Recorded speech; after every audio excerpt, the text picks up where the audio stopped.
When I was in high school, my girlfriend and I would go to the mall a lot. It wasn't something I enjoyed very much, but it made her happy, so I didn't complain. Every time we went, she would make us get our pictures taken in those photo booth things, the ones where you put in 2 quarters or whatever and get a strip of pictures taken. It was kind of a ritual. She kept the best one from each visit in her locker. One time, though, we went and the booth was taped off. I guess someone thought it would be funny to use it to take pictures of his dick, and then leave the strip, covered in semen, no less, in the booth. The parents of the little girl who went in next were not amused, and the mall was going to be taking it out. I think that's an overreaction, but expected nowadays. Well, my girlfriend was pretty sad about not being able to get our pictures taken like usual, so we ended up just wandering aimlessly. Now, she didn't really want to leave, but she didn't feel like shopping, either. I bought us some ice cream, hoping it would cheer her up, but she was still pretty depressed. Eventually, we ended up on the far end of the 2nd floor. We almost never got over there, as there weren't many stores either of us were interested in, but today we did. I noticed there was an arcade there, and that got me thinking. They tend to have a photo booth in them. I didn't want to say anything about that, to avoid getting my girlfriend's hopes up, but I managed to convince her to go in. It was noisy inside, but mostly just from the games. There were only a few other kids inside, and the owner sitting at a small desk watching some sports game on TV. We walked around the place and, didn't see a booth. Saddened a bit, I suggested that we go, and she started to say that she agreed when her sentence drifted off. I looked to where she was looking, and tucked back in a corner there was a machine that said, "Instantly developed photos," peeking over one of the games. We nearly ran over to it, but were disheartened to find that it, too, was taped off. My girlfriend was really sad now, and suggested that we leave the mall. I hated seeing her like this, and I thought to myself, you know what? Almost no one is in here, and none of them are paying attention to us. So I went over, plugged in the booth, and pulled the tape down. At first she was shocked that I would even do that, but then the joy at being able to carry on our tradition overtook her. One thing that was incredibly obvious about this booth was that it was much older than the one that we usually went to. It was beaten up, didn't have a touchscreen menu, and only cost 10 cents a strip. We decided to do a double strip, since it would still be cheaper than one of our normal ones. So we put in 2 dimes, and then it took our pictures.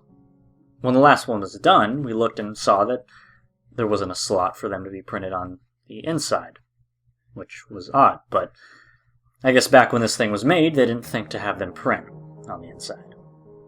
So we got out and looked at the sides of the booth, and, we found the pictures.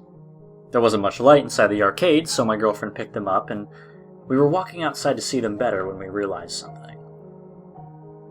There was no sound anymore. All the games were running, but it was like someone hit the mute button on all of them.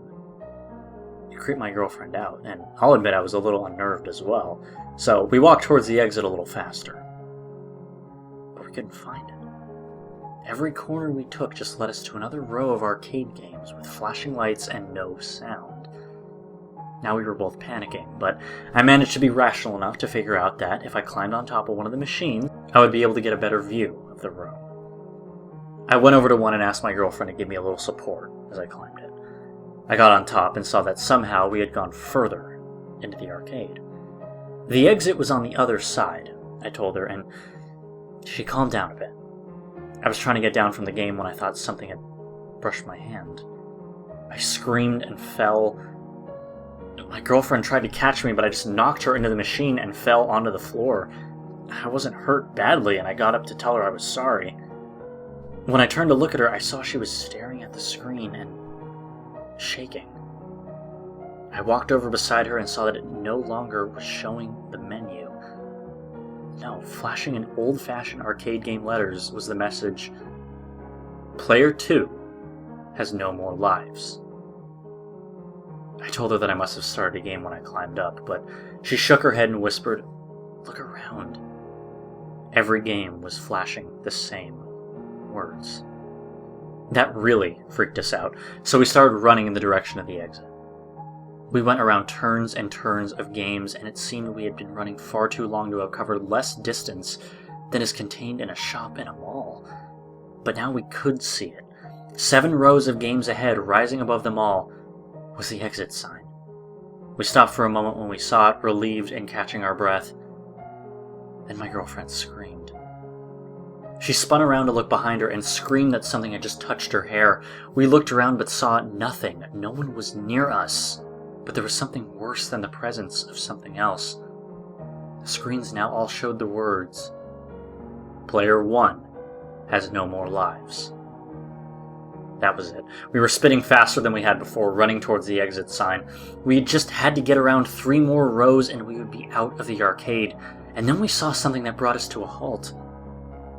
There was someone standing at one of the games. He was one of the kids we had seen earlier when we came in. I recognized the clothes, even though I hadn't paid much attention to him before. He was just standing there, playing a game. After the shock of seeing someone else had passed, I thought I should call out to him. "Hey, dude!" My girlfriend grabbed my arm and shushed me. "Don't," she whispered harshly in my ear. "Why not? What's the matter?" "Something doesn't feel right. Let's just keep going. We're almost out." So we walked past him, hugging the other side of the row of games. Something seemed wrong with him in the glow of the lights. I stopped walking and I just looked at him. My girlfriend begged me to keep going, but I had to figure out what was wrong. I took a few steps closer and it hit me. His hands were on the controls. The game was playing, but he wasn't moving at all. I walked closer and closer, all the while my girlfriend was crying and begging for me to go back to her. I got to him, touched him on the shoulder, and shivered from how freezing cold he was. I asked if he was okay and walked beside him to get a look at his face. His throat was slit, and his skin was paper white. I screamed so loud and so intensely that I hurt my voice. I turned back to my girlfriend and started to run to her when I saw that someone holding a hand over her mouth and a knife to her throat. I couldn't see the face, but the figure's hands looked like a man's. I shouted at him, "Let her go!" The response was a laugh, deep and gurgling. I tried to lunge at him to get the knife away from her throat, but I wasn't fast enough. He slit her open in one fluid motion. Blood sprayed out all over me, and I was frozen in shock. He dropped her body and brought the knife to his face. It was still shrouded in darkness, but I saw a tongue come out and lick the knife. That tongue, it wasn't human. It looked more like a giraffe's, long and thin. I was crying now and couldn't think. Then he pointed at me and he said, "You wait there. You next." That voice, it was horrible. It was like 2 rough stones being dragged across each other, but what came next was worse. He bent down to my girlfriend's body and started sucking at the fatal wound. His mouth covered her entire neck, and it made a horrifying squelching sound as he sucked the blood from her. I couldn't think, couldn't react with anything more but tears and a sighing cry. And then the noises started to stop.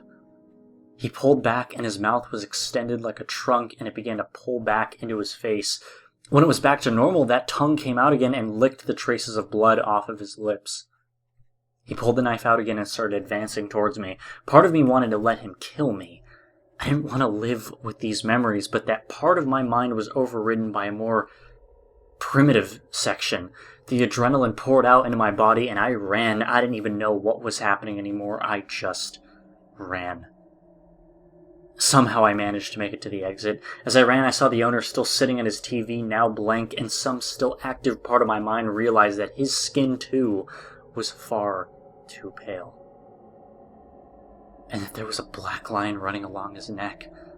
But I caught all of that in a few seconds before bursting out of the door and running into a woman outside of the arcade. I frantically screamed, begging her to call the police, the paramedics, anyone. She screamed too. At first I thought, because I seemed crazy. Then I realized I had blood all over me. My girlfriend's blood. Eventually security came and the woman told them I had come from inside the arcade. One of them stayed with me and the other 2 went inside. They came back out and told the man with me to handcuff me while they contacted the police. What they had found was my girlfriend's body, throat slit, drained of blood. This was expected. I had seen her die. What I didn't expect was that hers was the only one. Nor did I expect it to be found in the photo booth, but the worst part, the piece of evidence that I could never comprehend, the reason that my mind was broken to the point I was considered incompetent for trial, was that 2 strips of pictures found in the booth with her. They showed me slitting her throat. Now I spend my days out of my mind on medication in a psych ward. But sometimes I trick them into thinking I took my medication so that I can think for a while, and I always think back to that day. And I have an idea about it. I think that sometime someone else will go into that arcade, and they'll find it empty except for the owner sitting there watching a sports game, a couple kids playing games, and a beautiful girl sitting alone in a photo booth. And I wonder, will this person ever leave the arcade?